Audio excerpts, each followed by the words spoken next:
Tahukah Anda jika menemukan tumbuhan seperti ini, sesegera mungkin siapkan tempat.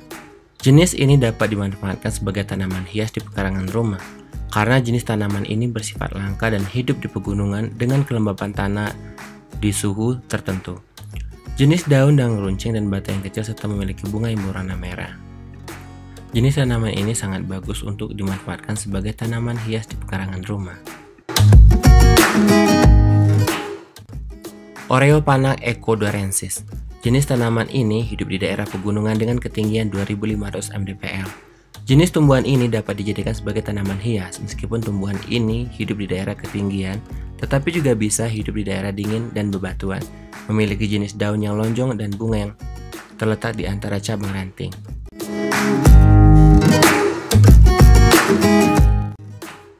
Tufted Leucostribe. Jenis tumbuhan ini selain dapat dijadikan tanaman hias, dapat juga dijadikan sebagai obat luka dan menurunkan demam panas. Tekstur daun yang memanjang dan runcing serta memiliki khas daun yang berwarna hijau. Tumbuhan ini hidup di dataran rendah dan daerah bebatuan.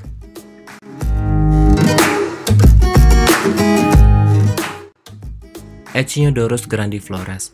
Jenis tumbuhan ini termasuk dalam jenis tumbuhan yang sulit hidup di dataran rendah dan hanya dapat hidup di dataran tinggi serta daerah bebatuan pegunungan. Keistimewaan tumbuhan ini dapat hidup di lahan yang tandus dan tidak banyak memiliki unsur air.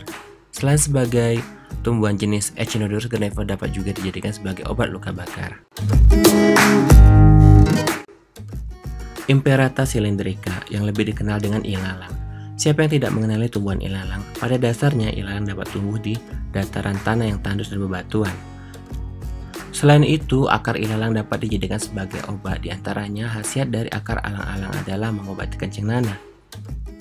Jika Anda mengalami kencing nanah, bisa jadi kencing nanah merupakan gejala dari suatu penyakit yang serius. Saat itu terjadi, Anda tidak perlu panik. Anda dapat mengobatinya dengan menggunakan akar alang-alang atau ilalang.